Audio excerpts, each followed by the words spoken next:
Today's issue: why is there so much confusion surrounding where Mattapan begins and ends?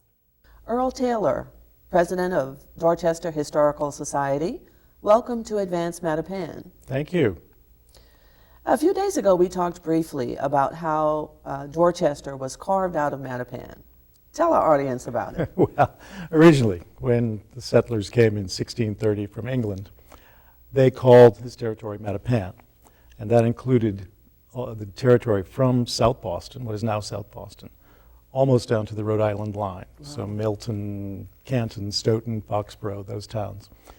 And 3 months after they arrived, the Massachusetts General Court, the court of the colony, the legislature of the colony, decided to rename 3 towns, or to, in some cases, to name them their first name. So Boston was one.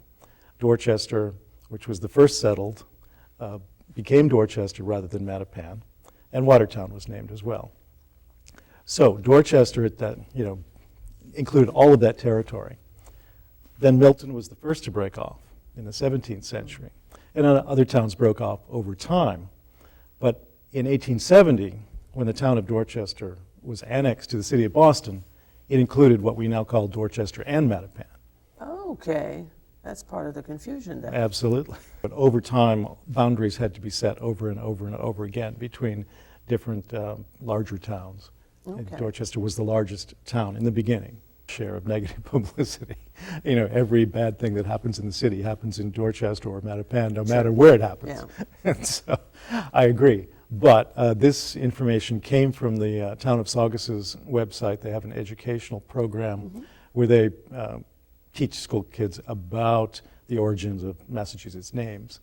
And they cite a book on that site, so we could look there. Okay, I don't suppose you happen to know the name of it. I don't have that, but it's something like Massachusetts place names. The reason why, I kind of share the caller's question, because the translations that I've read of Mattapan are translated as a good place to be or a good place to sit.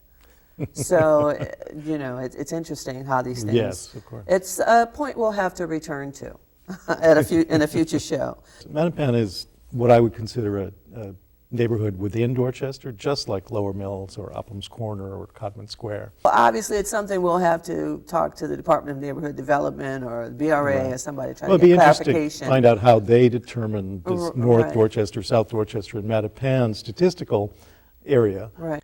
Today, we learned why there's confusion around where Mattapan begins and ends. The next time you find yourself puzzling over exactly where the boundaries lie, just remember that all of it was once called Mattapan, a word the Native American tribes defined as a good place to be.